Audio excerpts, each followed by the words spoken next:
The Mediterranean sun beat down on the cracked pavement as I circled the block for the third time, my ancient Fiat sputtering in protest.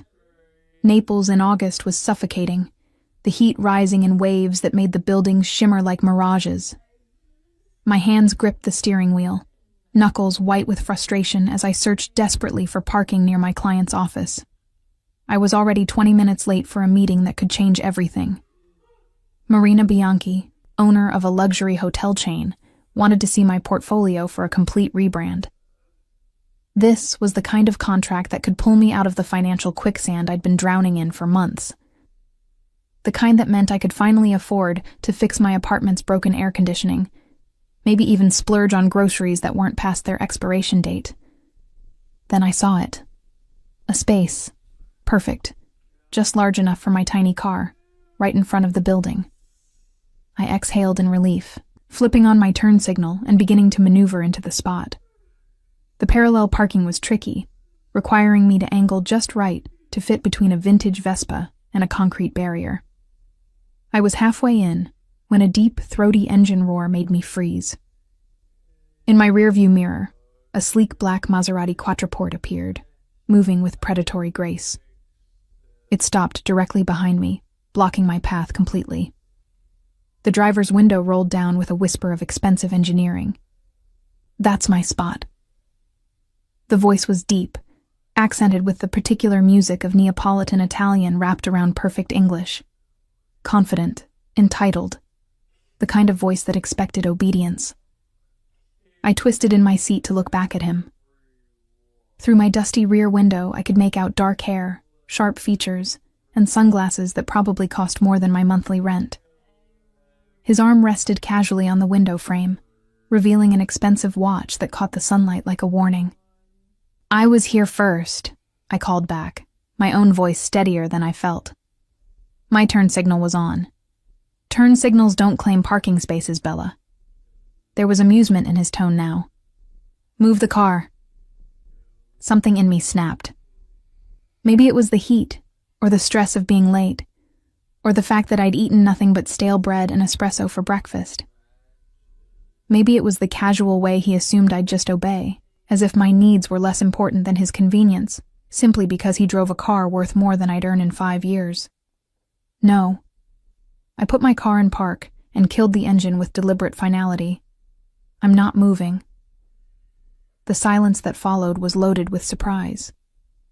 I watched in my mirror as he removed his sunglasses, revealing eyes that even from this distance looked dark and intense. He opened his car door and unfolded himself from the driver's seat with fluid grace. My breath caught as he approached.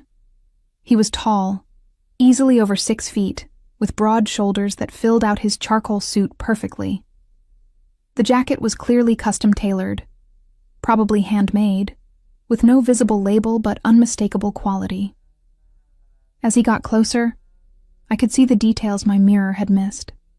A strong jawline shadowed with deliberate stubble. A straight nose that looked like it might have been broken once and reset with surgical precision. And those eyes, dark chocolate brown flecked with amber, currently fixed on me with an expression somewhere between disbelief and intrigue. I climbed out of my Fiat, which suddenly looked even more pathetic next to his gleaming Maserati.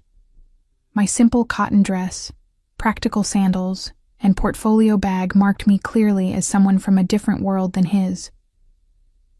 "Did you just tell me no?" he asked, and there was something dangerous underneath the smooth surface of his voice.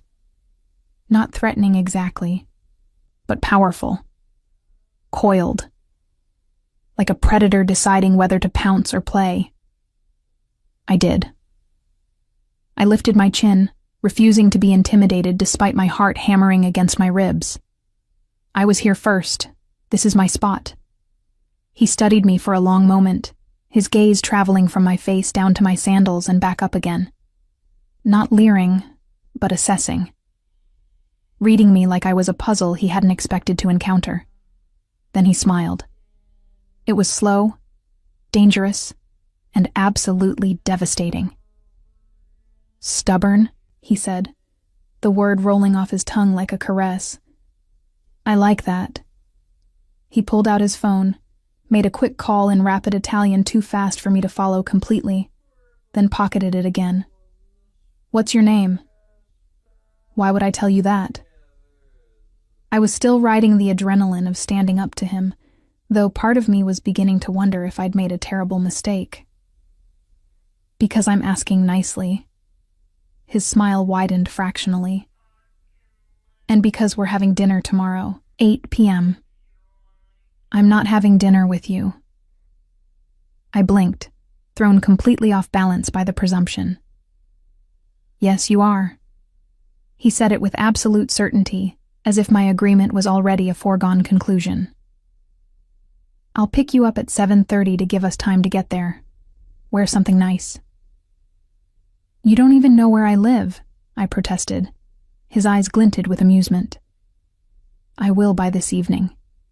He gestured to my portfolio bag. "Designer, yes? You're late for a meeting with Marina Bianchi at Bianchi Hotels. Second floor, corner office. She's understanding about tardiness caused by parking disputes." My mouth fell open. "How do you—" "I know many things, Bella." He stepped closer, close enough that I could smell his cologne, something woody and expensive and utterly masculine.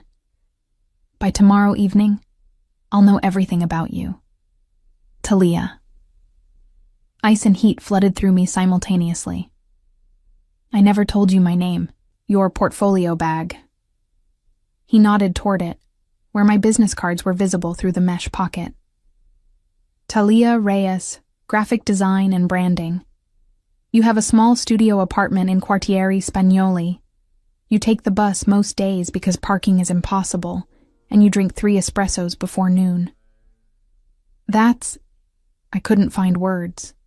"That's creepy." "That's observant," he corrected.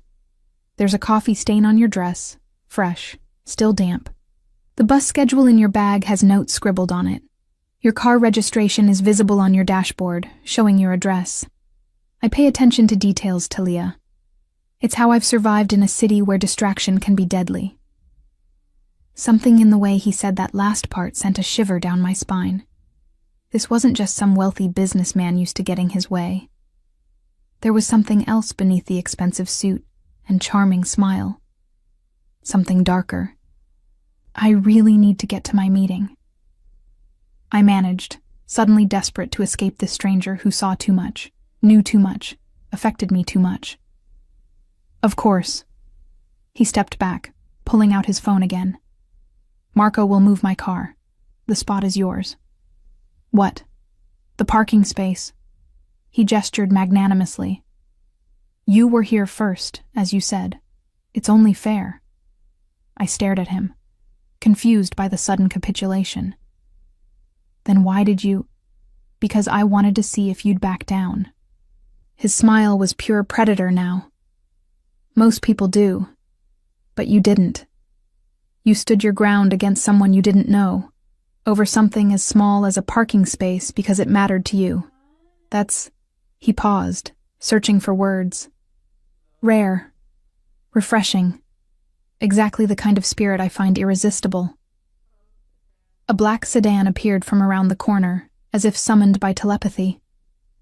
A thick-shouldered man in a dark suit got out, nodded respectfully to the stranger, and slid into the Maserati without a word. Within seconds, the expensive car was gone, leaving the parking space empty for my Fiat. "Tomorrow, 8 p.m., the stranger said again, already turning to walk toward the waiting sedan. "Wear blue. It will suit your eyes." "I never said yes," I called after him. He looked back over his shoulder, that devastating smile still in place. "You will." Then he was in the sedan, and it glided away with the same predatory grace as his Maserati, leaving me standing in the heat with my heart racing and my mind spinning with questions I couldn't answer. I made my meeting with Marina Bianchi, who was indeed understanding about my tardiness. I presented my portfolio, answered her questions, and somehow managed to secure the contract despite being mentally replaying every moment of that parking lot confrontation. But even as I celebrated this career victory, my mind kept circling back to him. Those dark eyes that saw too much. That confident smile that promised danger and desire in equal measure. That voice saying my name, like he already owned it. I didn't even know his name. But somehow, I knew with bone-deep certainty that he was telling the truth. I would see him tomorrow at 8 p.m. Not because he'd commanded it, but because something in me needed to understand who he was, what he wanted. Why a man who clearly had everything would be interested in someone like me. A struggling designer with a beat-up Fiat and coffee-stained dresses. As I drove home through Naples' chaotic traffic, I kept checking my rearview mirror, half expecting to see a black sedan following me. But there was nothing. Just the usual chaos of Italian drivers and the late afternoon sun painting the ancient buildings gold. Still, I couldn't shake the feeling that I was being watched. That somewhere in this beautiful, dangerous city, dark eyes were tracking my movements with the same intensity they'd shown in that parking lot. And despite every logical reason to be afraid, what I felt wasn't fear. It was anticipation. The flowers arrived at 7 in the morning. I woke to persistent knocking on my apartment door, groggy and confused. When I finally stumbled to answer it, still in my oversized sleep shirt, a delivery man stood there, holding an arrangement so massive it obscured his entire upper body. "Talia Reyes?" he asked from behind a forest of white roses and jasmine.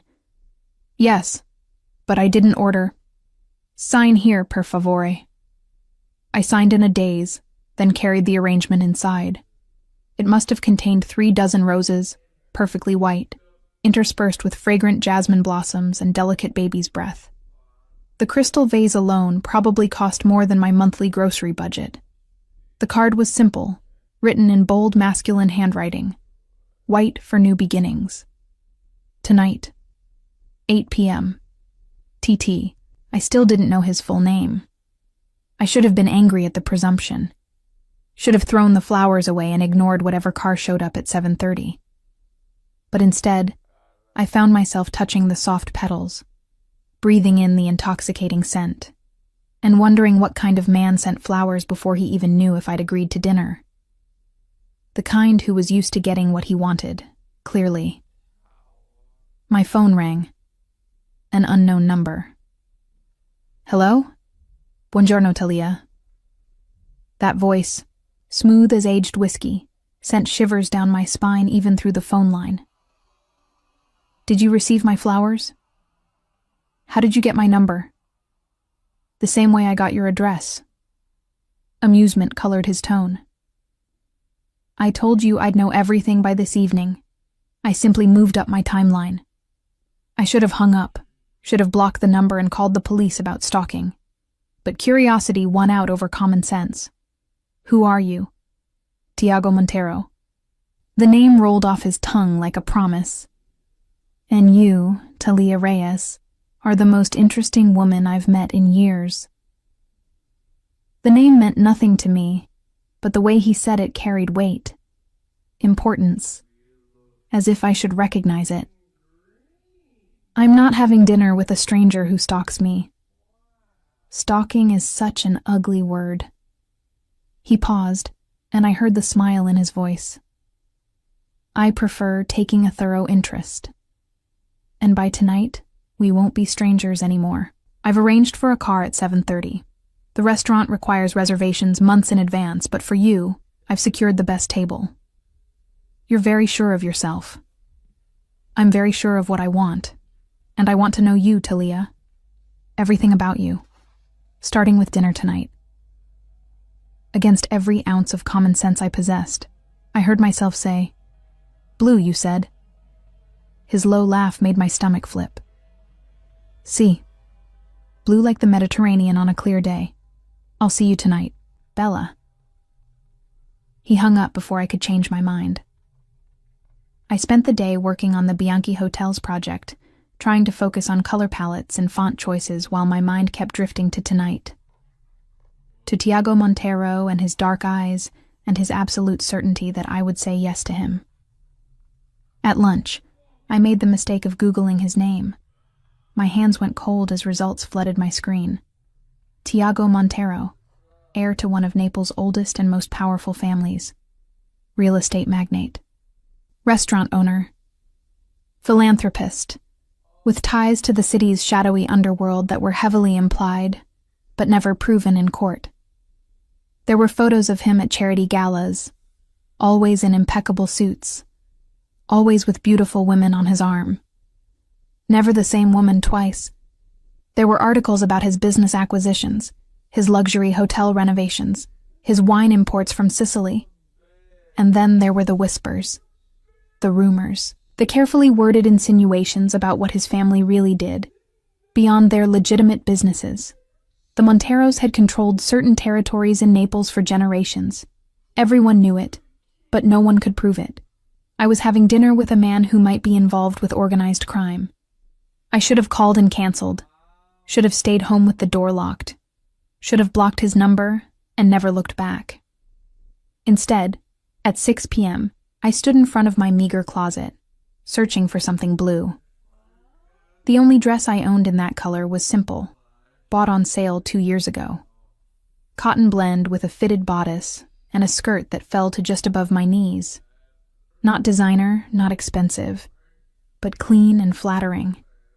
I paired it with my only good sandals and the delicate gold necklace my grandmother had given me before she died. Looking at myself in the mirror, I saw what Tiago would see. A woman trying to belong in a world she could never afford. My dark hair fell in natural waves past my shoulders. My hazel eyes were wide with a mixture of fear and anticipation. And my sun-kissed skin showed the hours I spent walking everywhere instead of driving. I looked exactly like what I was, a struggling designer from the Spanish Quarter, playing dress-up for a man who lived in a different universe. At 7:20, my phone buzzed with a text from the unknown number. "The car is downstairs." My hands shook as I grabbed my small purse, checked my appearance one more time, and locked my apartment door behind me. The stairwell of my building smelled like garlic and old cigarette smoke, a sharp contrast to the sleek black Mercedes waiting at the curb. The driver was the same thick-shouldered man who'd moved Tiago's Maserati yesterday. He opened the rear door without speaking, his face professionally blank. I slid into the leather interior, my heart hammering. The car was pristine, climate-controlled, with that new car smell mixed with subtle cologne. On the seat beside me was a small wrapped box. I opened it to find a pair of earrings, delicate sapphires set in white gold, the exact blue of my dress. The card read, "Because stubbornness should be rewarded. T." He'd known I would wear the blue dress, had known I would come. The certainty of it should have annoyed me, but instead, I felt something else. Something dangerous. Like I was being pulled into an orbit I couldn't escape, even if I wanted to.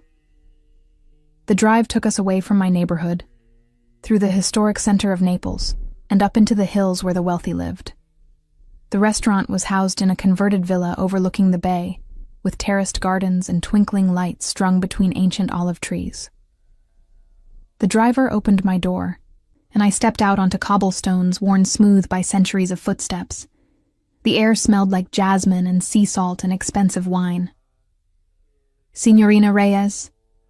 A maitre d' in a pristine tuxedo appeared at my elbow. "Welcome to Villa Lucia. Signor Montero is waiting." He led me through the restaurant, past tables occupied by couples in elegant evening wear, past wine cellars visible through glass walls, to a private terrace at the back. And there, standing at a table set for two with candles and white roses and the entire Bay of Naples spread out below us, was Tiago Montero. He wore a navy suit that made his shoulders look impossibly broad, his dark hair styled back from his face, revealing the sharp angles and strong features I'd noticed yesterday. But it was his expression when he saw me that stole my breath. Pure appreciation. Hunger. Satisfaction that I had come. "Talia."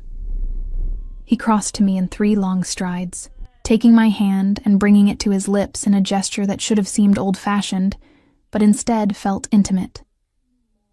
"You're even more beautiful than I imagined." "You imagined me?" The words escaped before I could stop them. His smile was slow and devastating. Every hour since yesterday. Come sit. I have much to learn about you. The dinner that followed was unlike anything I'd experienced. Course after course of exquisite food, each paired with wines that probably cost more than my monthly rent. Tiago was attentive, asking questions about my work, my childhood, my dreams. He listened with absolute focus, as if every word I spoke was precious. And slowly, carefully, he revealed himself in return. His grandfather had built the family business from nothing, coming to Naples from Sicily with empty pockets and iron determination. His father had expanded it, diversified it, made the Montero name one that commanded respect and fear in equal measure. "And you?" I asked, emboldened by wine and candlelight. "What do you do?" "I protect what's mine." His dark eyes held mine. "I build, I acquire. I ensure that the Montero name continues to mean power in this city." "Through legitimate businesses?" "Mostly." He didn't look away, didn't flinch from the implicit question. "My family's history is complicated. But I've spent the last decade legitimizing as much as possible. The hotels, the restaurants, the wine imports, all legal, all profitable. And the rest?" His smile was dangerous. "The rest is protection, Talia. Insurance that what we've built can't be taken away. This city runs on old agreements, old loyalties. I honor those while building something new." I should have been frightened by his casual acknowledgement of operating in gray areas. Should have made an excuse and left, but instead, I found myself leaning forward. "Why me? Yesterday in the parking lot, you could have had anyone move. Why did you approach me?" "Because you didn't back down." He reached across the table, his fingers brushing mine. "Do you know how rare that is? People see my car, my clothes, my reputation, and they fold. They give me what I want without me having to ask. But you." His thumb traced circles on my palm, sending electricity up my arm. "You stood your ground over a parking space because it mattered to you. That kind of strength, that kind of stubbornness, it's exactly what I've been searching for without knowing it." "Searching for in what?" His eyes darkened with intensity. "In a woman I could actually respect, in someone who sees me as a man instead of a name or a bank account, in a partner who won't crumble the first time life gets difficult." "That's a lot to read into a parking dispute." "Is it?" he challenged. "Or is it simply recognizing something real when I finally encounter it?" The conversation flowed from there, easier than it should have been. He told me about growing up in a world where trust was currency and betrayal meant death. I told him about my parents, immigrants from Spain, who'd worked themselves to exhaustion, trying to give me opportunities they never had. About my grandmother who'd taught me to paint, who'd encouraged my artistic dreams even when they seemed impractical. "She would have liked you," I said without thinking, the wine making me honest. "She always said I should find someone who challenged me, who made me think." "And do I?" His fingers still played with mine, the touch casual but loaded with meaning. "Challenge you?" "Terrify me, more like." "Good." His smile was predatory. "Fear keeps you alert, keeps you from making stupid decisions. Just don't let it stop you from taking intelligent risks. Like having dinner with a man I met yesterday? Exactly like that." He signaled for the check with a subtle gesture. "Come, I want to show you something." He led me down from the terrace, through the gardens to where the hillside dropped away, offering an unobstructed view of Naples spread below us. The city lights twinkled like a carpet of stars, and beyond them, the dark expanse of the bay merged with the night sky. "My city," Tiago said, standing behind me, his hands settling on my shoulders. "Beautiful and dangerous in equal measure, like you." I turned to face him, suddenly aware of how close he was. how his cologne mixed with the jasmine-scented night air, how his dark eyes reflected the city lights like promises. I'm not dangerous. No. His hand came up to trace my jawline with devastating gentleness. You've occupied my thoughts for 36 hours straight. You've made me rearrange my schedule, cancel meetings, spend an entire day learning everything about you. You've made me want things I'd convinced myself I didn't need. If that's not dangerous, Talia, I don't know what is. His thumb brushed across my lower lip, and my breath caught. Tiago. Tell me you feel it too. His voice was low, intense. This pull between us. This certainty that something started yesterday in that parking lot. Something that can't be undone. I did feel it. Against all logic and reason, I felt it. This magnetic draw toward a man who was everything I should avoid. Dangerous. Powerful. Operating in worlds I barely understood. But when he looked at me like I was precious, when he listened to my dreams like they mattered, when he touched me like I was both fragile and strong, I couldn't deny the truth.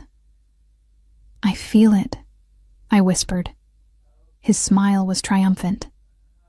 Then he kissed me, and the city of Naples disappeared. There was only his mouth on mine, his hands framing my face with careful possession, his body solid and warm against mine. When we finally broke apart, both breathing hard, he rested his forehead against mine. This is just the beginning, Bella. I'm going to court you properly. Flowers, dinners, time to know each other. But understand this. I've decided you're mine, and when I decide something, it becomes reality. The possessiveness should have frightened me. Instead, it sent heat pooling low in my stomach. I'm not a possession. No. His eyes held mine. You're much more valuable than any possession. You're the future I didn't know I wanted until I saw you refusing to move your car. The next 2 weeks were a whirlwind that left me breathless and confused in equal measure. Tiago courted me with an intensity that should have been overwhelming, but somehow felt inevitable. Flowers arrived every morning, always white roses with jasmine, always with a handwritten note.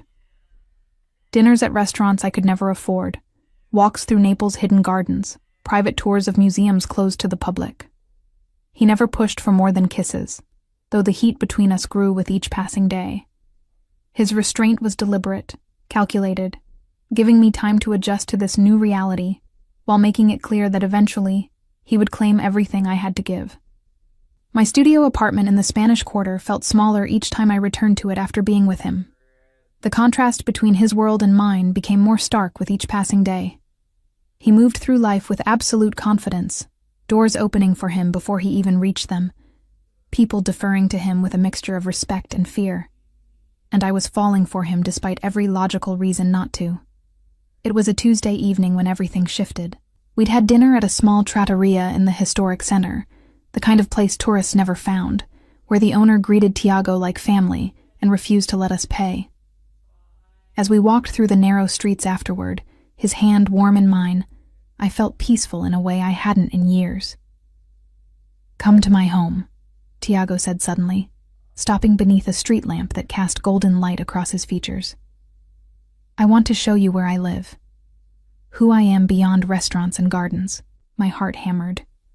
Tiago. Not for that. His thumb traced circles on my palm. Though I won't lie and say I don't want you in my bed, Talia. I think about it constantly. But tonight, I just want you to see my world, to understand what I'm offering you. What are you offering me? His dark eyes held mine with devastating intensity. Everything. His home was a restored palazzo in the Chiaia district, with security cameras discreetly positioned, and a gate that required a code to open. The driver who'd picked me up for our first date was waiting inside, along with another man I hadn't seen before. Marco and Sal, Tiago introduced them. They handle my security. Gentlemen, this is Talia. She's to have access to everything, and her safety is now your highest priority after mine. The casual way he assumed I'd need security, made my stomach clench with unease. But before I could question it, he was leading me inside. The palazzo was stunning, high ceilings with original frescoes, marble floors polished to mirror brightness, furniture that mixed antique and modern with perfect taste. But it was the art that caught my attention. Not the expensive pieces on the walls, but the sketches and paintings scattered on every surface in what was clearly his study. "You draw," I said, picking up a charcoal sketch of Naples Harbor at dawn. "I did." He moved to stand behind me, his hand settling on my waist. Before business consumed all my time, my grandmother taught me. She was an artist before she married into the Montero family. I turned to look at him. Was? Something painful flickered in his eyes. She died when I was 19. Cancer. It was the first time I understood that money and power can't fix everything. The raw honesty in his voice made my chest tight. This was the vulnerability I'd sensed beneath his controlled exterior, the human beneath the powerful facade. "Tell me about her." We settled onto the leather sofa, and for the next hour, Tiago talked about his grandmother Rosa, how she'd encouraged his artistic side when his father wanted him to focus only on business, how she'd taught him to see beauty in Naples's chaos, how she'd made him promise to find someone who loved him for who he was, not what he could provide. "She would have adored you," he said, his fingers playing with my hair. "Your passion for your work, your stubbornness, your refusal to be impressed by wealth. She always said the Montero men needed strong women to keep them human." "And has it?" I asked quietly. "Kept you human?" His smile was sad. "I try, but this world, this life, it requires a certain hardness to survive. There are things I've done, Talia, decisions I've made that you wouldn't approve of." "Like what?" He was quiet for a long moment, his dark eyes searching mine. "Like ensuring that a man who tried to extort one of my hotels ended up in prison on unrelated charges. Like buying out a competitor's business when they refused to sell willingly. Like having Marco and his team handle situations that need to be resolved quietly." "You're talking about violence." "I'm talking about protection." His voice was firm. "I don't hurt people for pleasure, Talia, but I protect what's mine. Sometimes that requires force. Sometimes it requires making examples. This is Naples. The old ways still matter here. I should have stood up and left. Should have recognized the danger in what he was admitting. But instead, I heard myself ask, what exactly is yours to protect? My businesses, my family's legacy, my reputation." He cupped my face with both hands. "And now you. I haven't agreed to be yours." "Haven't you?" His thumb traced my lower lip. "Every time you answer my calls, accept my invitations, let me touch you like this, you're choosing me, Talia. Maybe not consciously yet, but your heart already knows what your mind is still resisting." Before I could respond, his phone rang. He frowned at the screen, then answered in rapid Italian. I watched his expression change from irritated to cold fury. "When?" He stood, pacing to the window. "How many?" A pause. "Handle it. I'll be there in 20 minutes. He ended the call and turned to me, his face transformed into something hard and dangerous. "I need to deal with something." "What happened?" "Someone damaged one of my restaurants. Graffiti, broken windows, a message that they don't respect the old agreements." His jaw clenched. "This requires my personal attention. Let me come with you." "Absolutely not." The refusal was instant and absolute. "Where I'm going tonight isn't safe for you." "But it's safe for you?" His smile was cold. "I'm not the one who needs to worry, Bella. The idiots who thought they could challenge me are." The casual certainty with which he spoke of violence made my blood run cold. This was the other side of Tiago Montero. Not the charming man who sent flowers and listened to my dreams, but the powerful force who crushed challenges to his authority. Don't look at me like that. His voice softened as he crossed back to me. I'm still the same man who holds your hand and asks about your work, but I'm also the man who built an empire in a city where weakness means death. Both truths exist together, Talia. I don't know if I can accept that. Yes, you can. He pulled me to my feet, his hands framing my face. Because you're stronger than you think. Because you understand that the world isn't black and white, it's 1,000 shades of gray. And because despite everything I've just told you, you're not running. He was right. I should have been running, but my feet remained planted on his expensive marble floor. Marco will drive you home, he continued. Tomorrow, I'll take you to lunch and we'll talk more. But tonight, I need to remind certain people why challenging the Monteros is a very bad idea. He kissed me then, hard and possessive, claiming my mouth like he was staking a claim on my soul. When he pulled back, we were both breathing hard. Stay safe, I whispered. Something warm flickered in his cold eyes. Always. I have too much to live for now. Marco drove me home in silence, but I noticed the other car that followed us. More security. Tiago's protection extending to me even when he wasn't present. I couldn't sleep that night. I lay in my narrow bed, staring at the water-stained ceiling, trying to reconcile the two versions of Tiago I'd seen. The tender man who spoke about his grandmother with love. The dangerous man who spoke about crushing his enemies with cold certainty.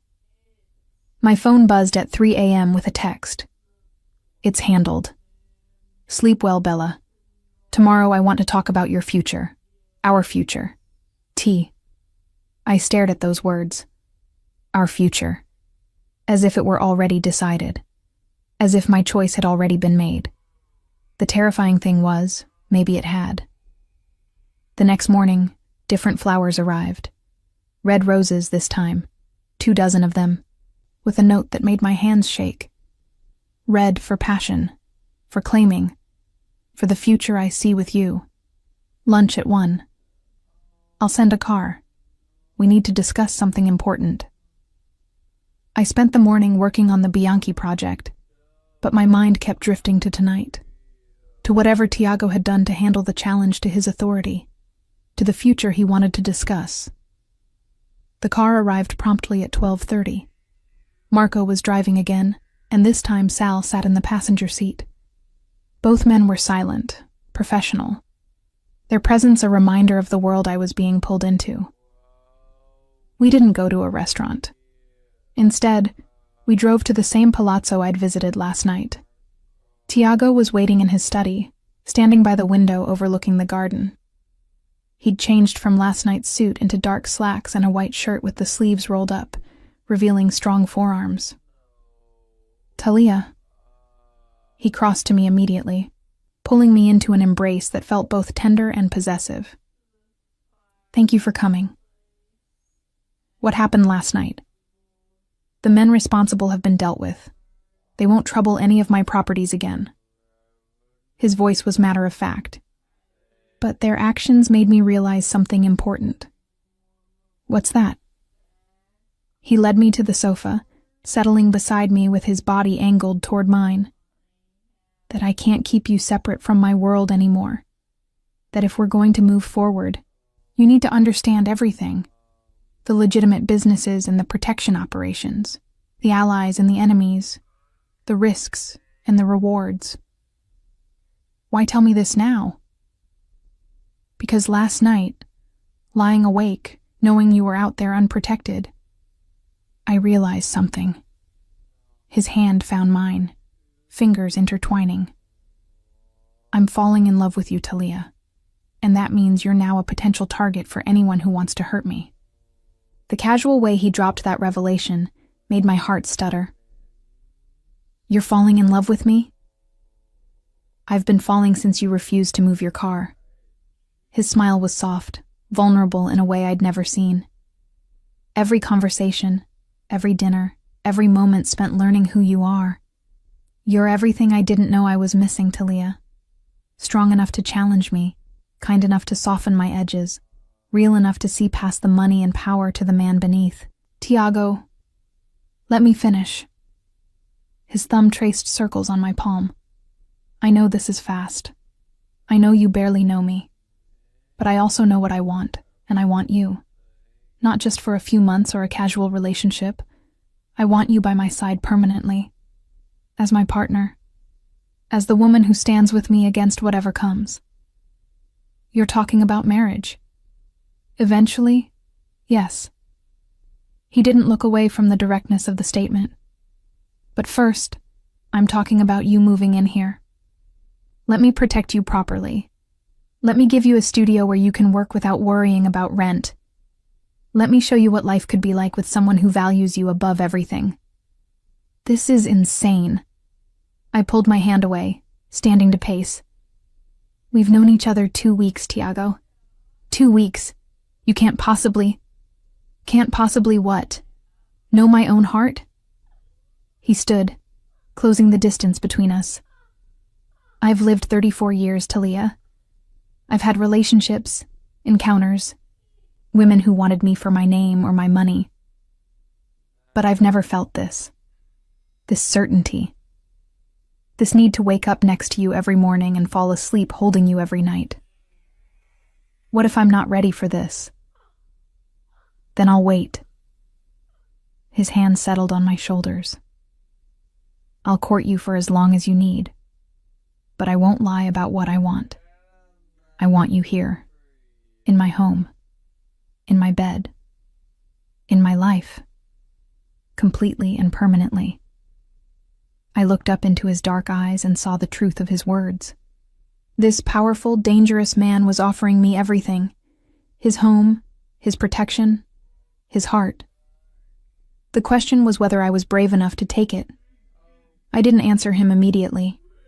Instead, I walked to the window, looking out at the garden where roses bloomed in perfectly manicured beds. The palazzo grounds were beautiful, peaceful, protected by walls and security cameras. A gilded cage, perhaps, but undeniably beautiful. Show me, I said finally, turning to face him. Show me what life would be like if I said yes. His eyes flared with something between triumph and relief. Come. He led me through the palazzo, and this time, I saw it differently.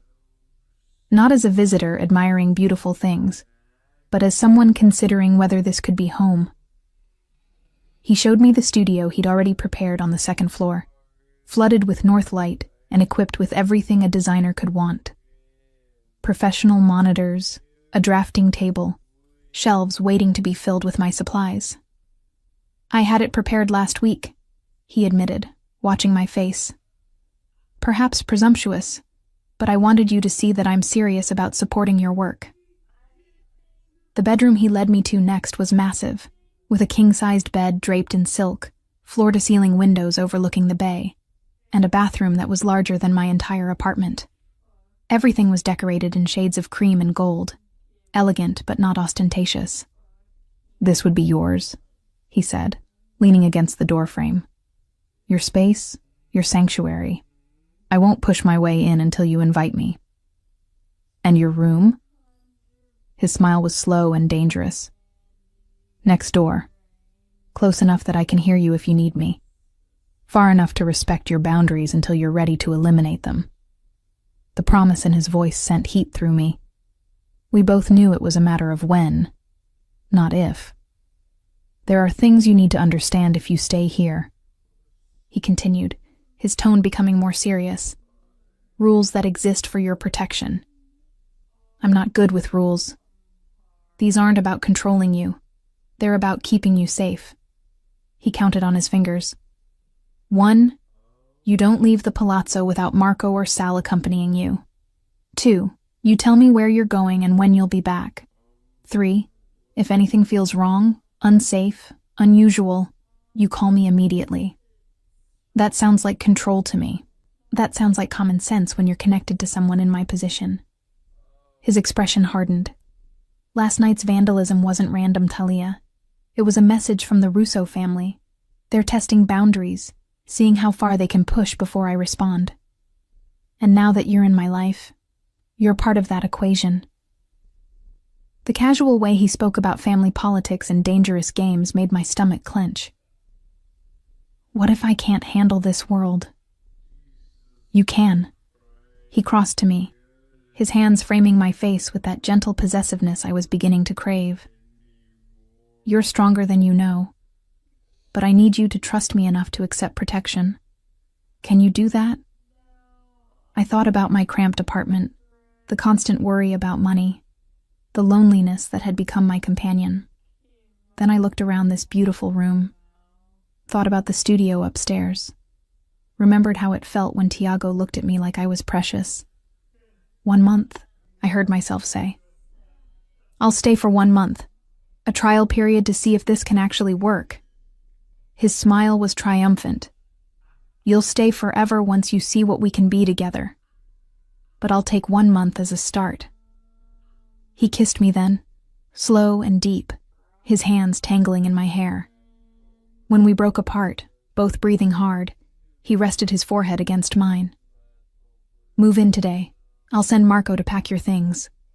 Today? My head spun. Tiago, I need time to. The Russos know about you now. His voice turned cold. Your apartment isn't safe anymore. I won't risk your safety to give you time to overthink this. The protective edge in his voice should have annoyed me, but instead it made me feel valued. Cherished. Like I mattered enough to be worth protecting. Fine. Today. I pulled back to look at him.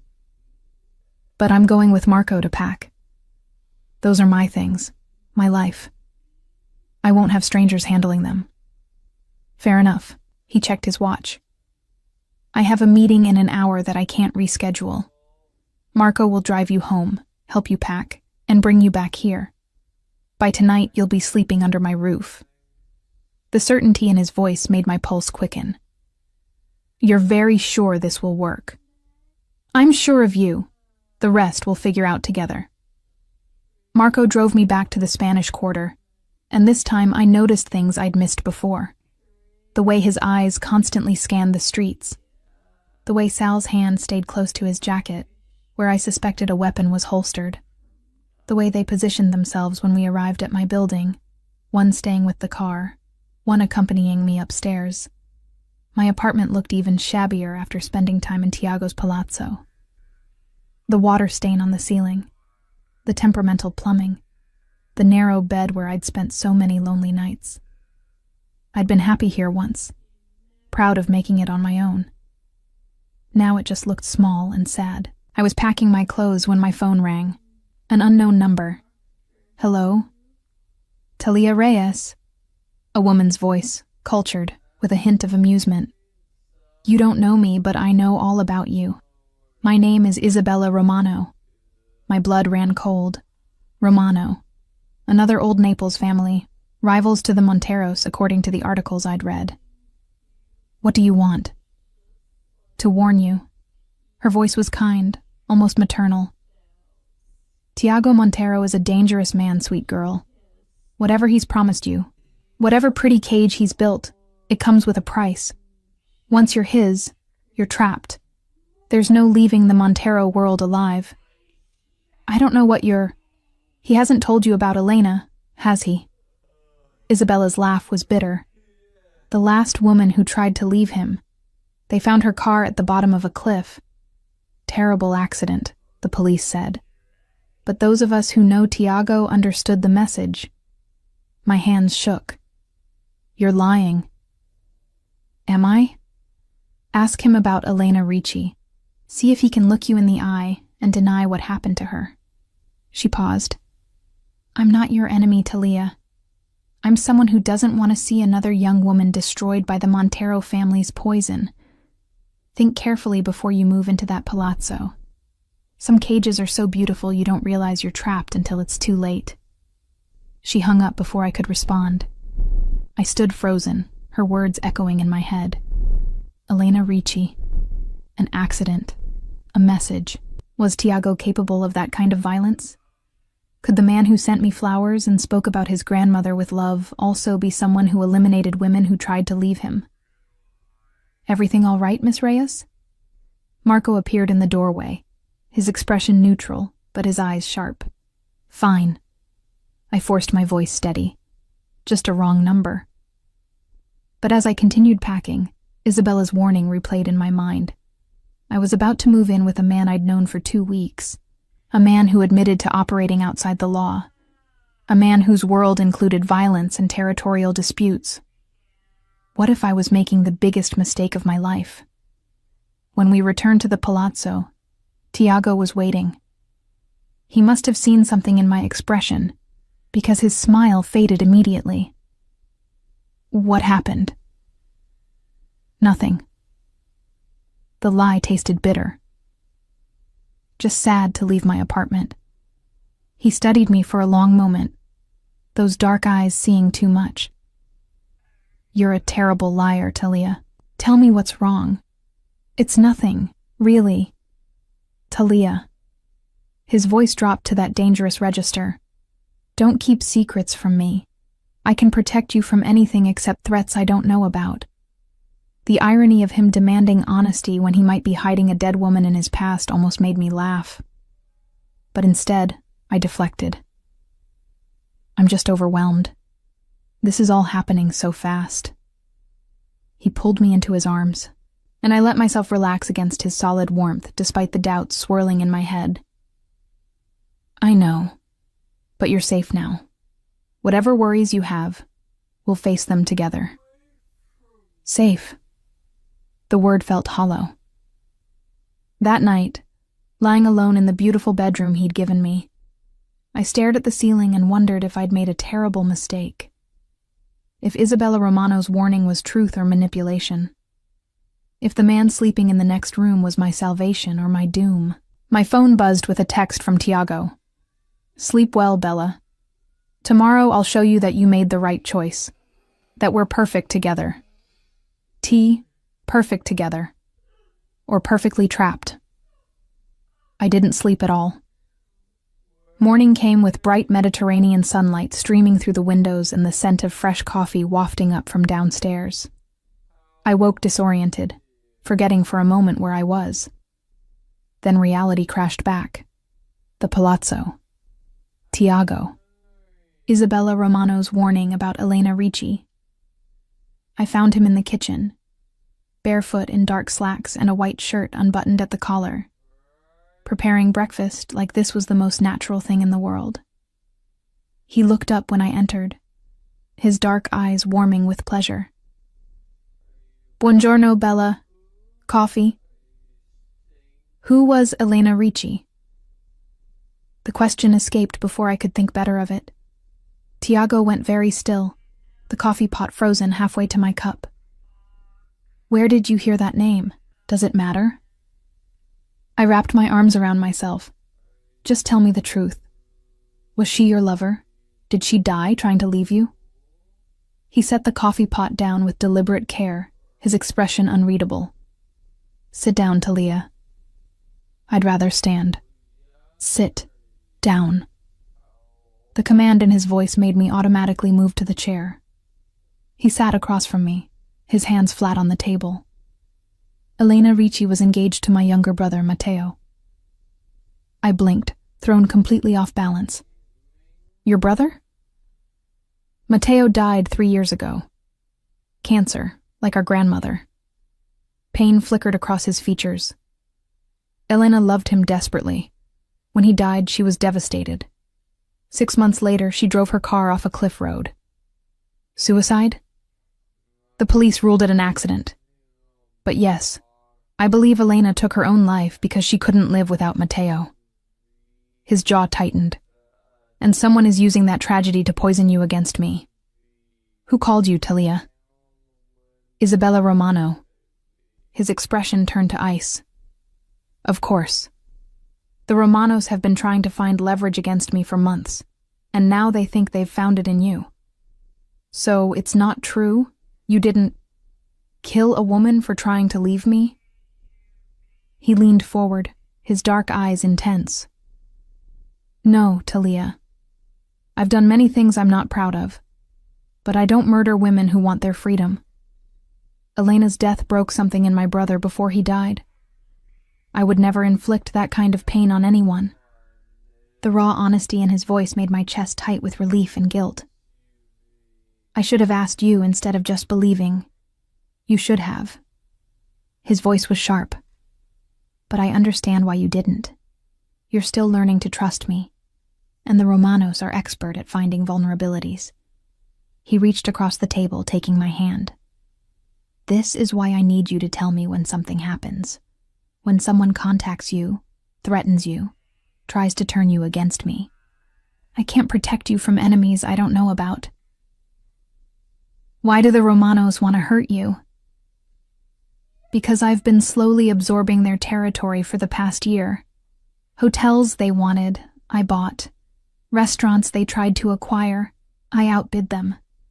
They see themselves as the rightful power in Naples, and they resent the Monteros for being stronger. His thumb traced patterns on my palm. And now they'll try to use you to weaken me. How? By making you afraid of me, by planting doubts, by convincing you to leave, which would make me look weak to the other families. His grip tightened on my hand. But you're not leaving, are you, Talia? It wasn't really a question. It was a statement of certainty that should have annoyed me. Instead, I found myself shaking my head. No, I'm not leaving. His smile was triumphant. Good. Because I have plans for today. Starting with introducing you to my world properly. The rest of the morning was a whirlwind. Tiago took me to his office, a sleek space in a modern building overlooking the harbor. He showed me the legitimate side of his empire. Real estate holdings, restaurant chains, import businesses. Everything was legal, profitable, impressive. But it was the afternoon that revealed the other side. We met with Antonio Russo, head of one of the allied families, in a private room at one of Tiago's restaurants. Antonio was older, perhaps 60, with silver hair and calculating eyes. He greeted Tiago with the respect of an equal, but his gaze on me was assessing.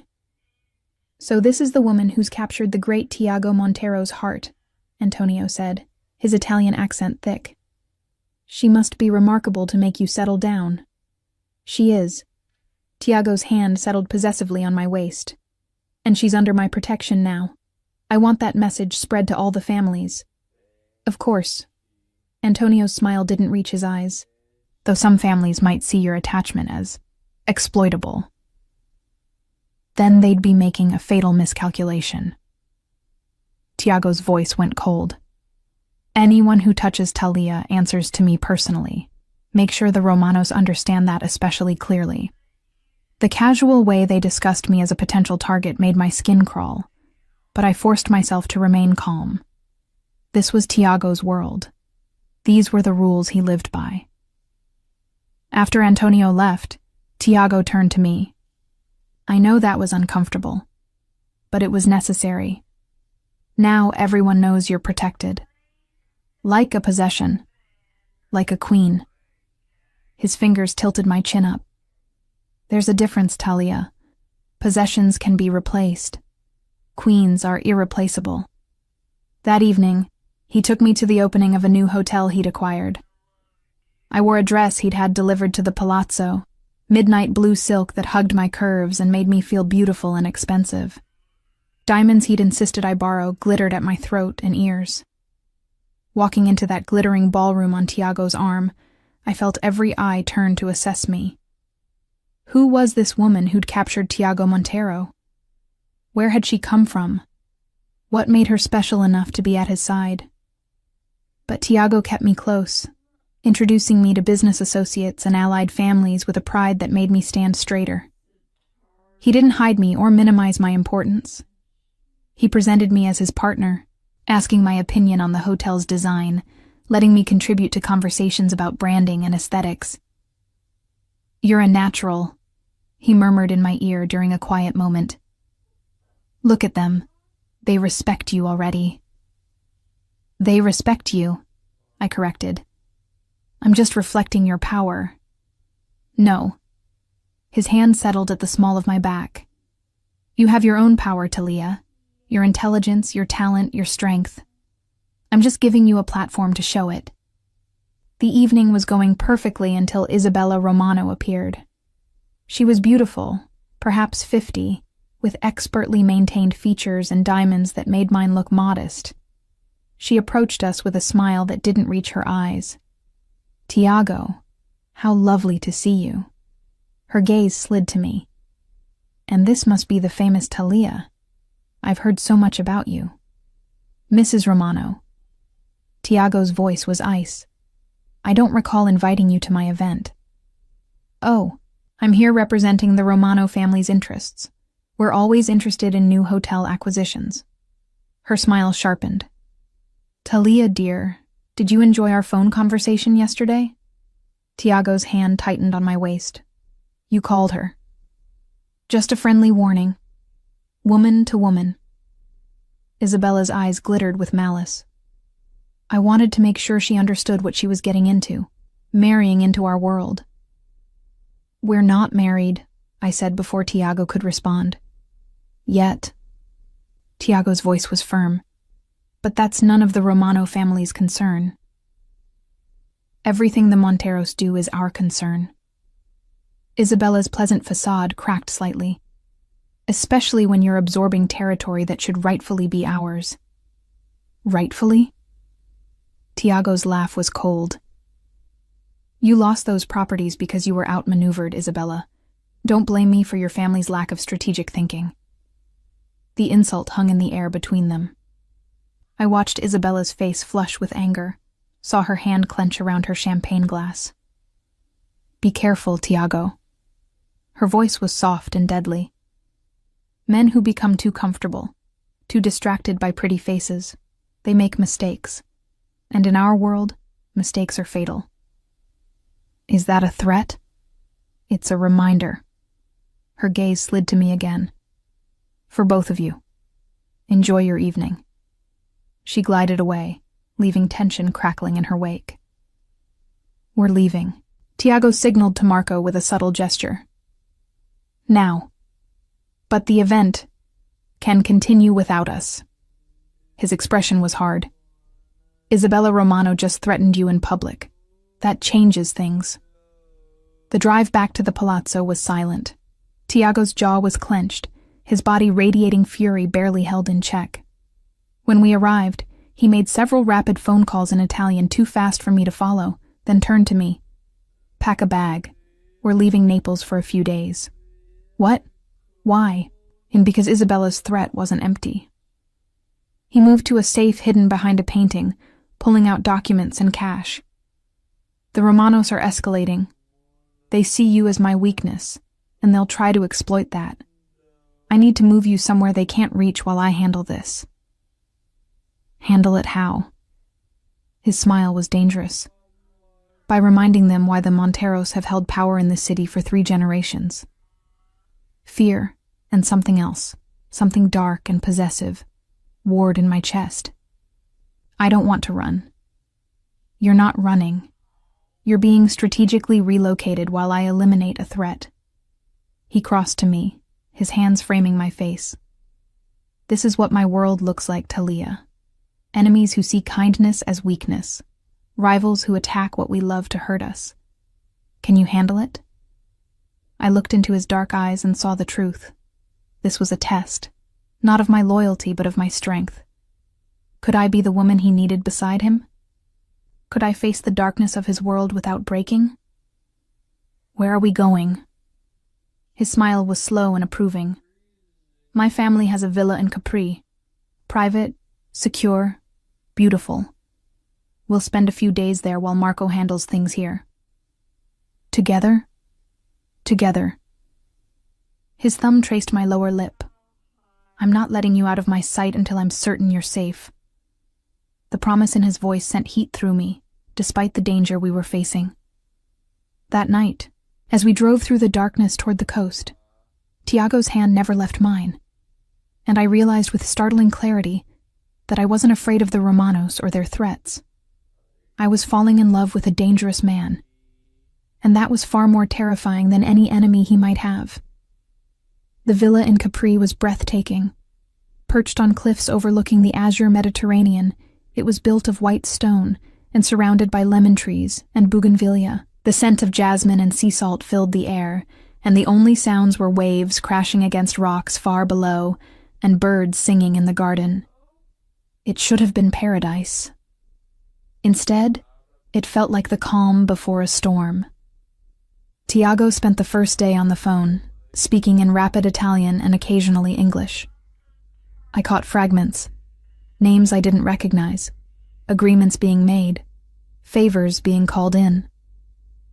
Marco appeared periodically with updates that made Tiago's expression harder, colder. "What's happening?"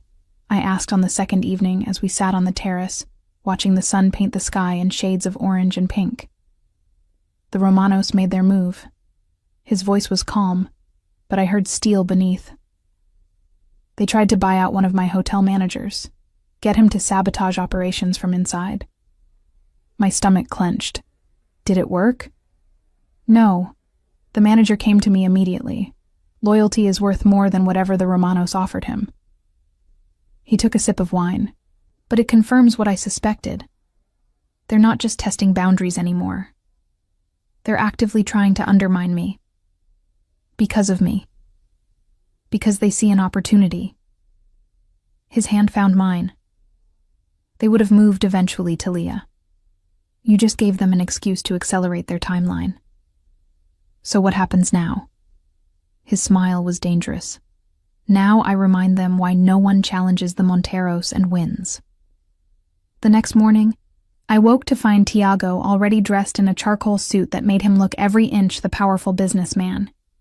He was putting on cufflinks, platinum with the Montero family crest, when I emerged from the bedroom. "You're leaving." "Just for the day. There's a meeting in Naples I need to attend personally." He crossed to me, pulling me into his arms. "Marco and Sal will stay with you. Don't leave the villa. Don't answer the door for anyone except them." "What kind of meeting?" "The kind where I sit across from Antonio Romano and explain exactly what will happen if his family continues to threaten what's mine." His voice was ice. "It won't be pleasant, but it will be final." Fear clutched at my heart. "Tiago, I'll be fine." He kissed my forehead. "This is what I do, Bella.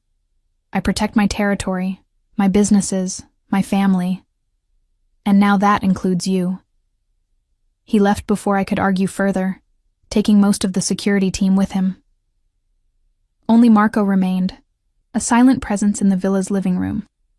The hours crawled by. I tried to work on the Bianchi project, but concentration was impossible. All I could think about was Tiago in some dark room, facing men who wanted to hurt him, who saw me as a weakness to exploit. It was late afternoon when my phone rang. Unknown number. "Hello? Talia Reyes." Antonio Romano's voice, cultured and cold. "We haven't been properly introduced. I'm Isabella's husband." My blood turned to ice. "How did you get this number?" "I know many things, Miss Reyes, including where you're staying right now. Beautiful villa, isn't it? My family used to own it, actually, before the Monteros took it from us. What do you want?" "To offer you a choice." His voice was almost kind. "Tiago Montero is at this very moment sitting in my office, making threats he can't back up. His power is slipping, Miss Reyes. The other families are watching, waiting for him to show weakness. And you, my dear, are that weakness? I'm not—" "You are." He cut me off. "Here's your choice. Leave Naples. Tonight, I'll provide transportation, money, a new identity if you want it. Disappear from Tiago's life, and I'll let him maintain his dignity. He can tell everyone you couldn't handle his world, that you left of your own accord." "And if I refuse?" "Then things become very unpleasant. For both of you." The threat was clear despite his pleasant tone. "Think carefully, Miss Reyes. Is he really worth dying for?" The call ended before I could respond. I sat frozen. Antonio's words echoing in my head. Was Tiago worth dying for? Was this dangerous, possessive, complicated man worth risking everything? My phone buzzed with a text from Tiago. Don't believe anything you hear in the next few hours. Trust me, I'm coming home to you. He knew. Somehow he knew the Romanos would try to turn me against him one last time. The sun was setting when I heard cars approaching. Multiple vehicles, their engines rumbling up the villa's private drive. My heart hammered as I moved to the window. 4 black SUVs. Men in suits emerging. And in the center of them all, Tiago, walking with that predatory grace that made my breath catch. He looked completely unharmed. Calm. Victorious. Marco opened the door, and Tiago strode inside like he owned the world. His eyes found mine immediately, dark and intense. It's done. What's done? The Romanos. He crossed to me, pulling me into his arms. They've agreed to respect our boundaries, to leave you alone, to acknowledge that you're under Montero protection. How did you... By making them understand that touching you would start a war they can't win. His hand cupped my face. I called in every favor, every alliance, every piece of leverage I've built over the past decade. The other families sided with me. The Romanos are isolated now. If they make a move against us, they'll be destroyed. Relief and something darker flooded through me. You risked everything. For me. I'd risk more than that. His forehead rested against mine. I'd burn this entire city to the ground before I'd let anyone hurt you, Talia. The raw honesty in his voice made my chest tight. This man, this dangerous, powerful, complicated man, had declared war on his enemies to keep me safe. Antonio called me, I admitted. He offered me a way out.